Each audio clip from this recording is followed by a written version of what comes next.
You know, nothing can ever be easy, right? I got a short one for you here. It's hubby with just about anything garage.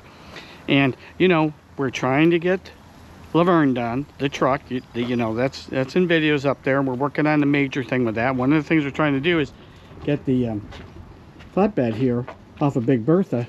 So what we're going to do is back it up and just dump it down. Well, you know, I'm backing it up. I get her fired up. She fires up. I go to back it up. Pull forward, back up, she's fine. Get to here, figure out I pulled too far back, I gotta pull it forward, and my brakes are locked.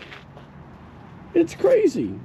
So I popped the top, I looked, the master cylinder's got no juice in it. Well, that doesn't make a whole lot of sense if my brakes are locked, right?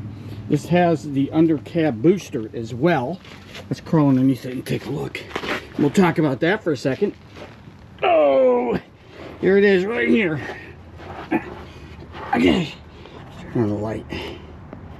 Get a little light on the subject. Okay, so what I figure is something's happened. It's locked up. It's locked up the boosting and it's keeping pressure on it. Now I have a bleeder valve here, so we're soaking that and we'll heat it if we have to, and we'll see if we can bleed it and get pressure off. It's a single in, single out system, so it's a single pot with a single master cylinder. This is the in line right up here. Okay, and I'll talk you through how I believe it works. Right here, and this is the outline right here that goes to feed. You can trace it and you can see that that's there. This is a vacuum source. No, this is a vent valve. It goes up to a filter for that. This is a vacuum feed line that comes from the main vacuum system, and this is a vacuum line that goes over to the big ass diaphragm over here, which works it. So basically the way it works, I just need to verify with the ported vacuum how it works for that. But anyways, the way it's supposed to work is when you step on the brakes for the single line, there's a plunger. Here's the main line that comes in. Okay, so you got the diaphragm, you got the main thing, there's a plunger here that pushes to force the fluid out onto that. When you step on this, it fills that cylinder, but also puts pressure down on this, which has a piston which moves this vacuum control valve. Okay, so the more you press on that, the vacuum control valve opens, ports vacuum from here into here. This puts vacuum on the diaphragm, and you get a vacuum assist for how this works. And I think the way that it works is it has a plunger on the end. I was looking at the diagram, but the vacuum system kind of looks like it pulls the front diaphragm back this way, which would then pull the piston system assembly back this way, which would imply to me that it's allowing more fluid to flow, but that's not really amplifying anything.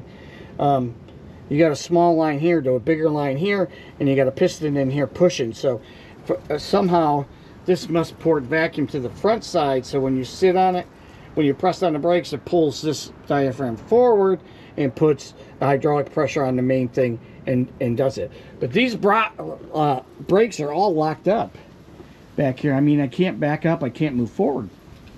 And there's no leak spots. I've checked everywhere. Nothing's leaking anywhere. And the master cylinder appeared to be empty. So the only thing I can think of is that there was enough in there to do it.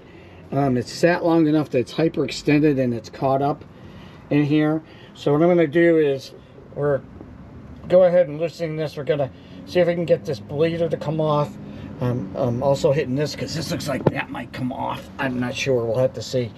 So that we can bleed the system and get the pressure off of it to release the brakes, so I can at least move the sucker. Because the reason I want to use this sucker is I also went and ordered a 4-post lift that we're going to put in the shop along with the 2-post, and this is at the same load height, the bed on it, as the tractor, so I can that's bringing it, the truck that's bringing it, so I can back right up to it. Right, I can back right up to it. We can use the winch, which is right there, actually, you can see it, and pull it off the truck onto this, and then I can just, you know, the bed rolls up, it's a rollback, so it'll roll down and do that. But I got to get my brakes freed. I put fluid in the master cylinder. I still got no pedal pressure, which I'm not sure it's pushing stuff out. It may or may not be. This may, if it was full line, you'd think it would deadhead, but The cylinder might be gone. So I ordered a new master cylinder. It's like $54. It's no big deal. We'll do that out. We'll bleed it. We'll put the new master cylinder on. We'll get this pressure to release. If we have to, we'll pull this all apart and get this open and service it to make sure that it's cleared. It looks like it's in pretty decent shape, but you never know. The other thing I discovered is my PTO cable, which is right there, is frozen on that. I don't believe it's the PTO itself. I think it's the cable. It's just gunky, and it's cold out, 45 degrees, so it doesn't want to pull. So we'll work on that as well. Anyways, I thought I'd bring you a quick, hi, laying down, just a quick short here to tell you that ain't nothing ever easy when you're doing this stuff, but we'll just keep hammering away at it.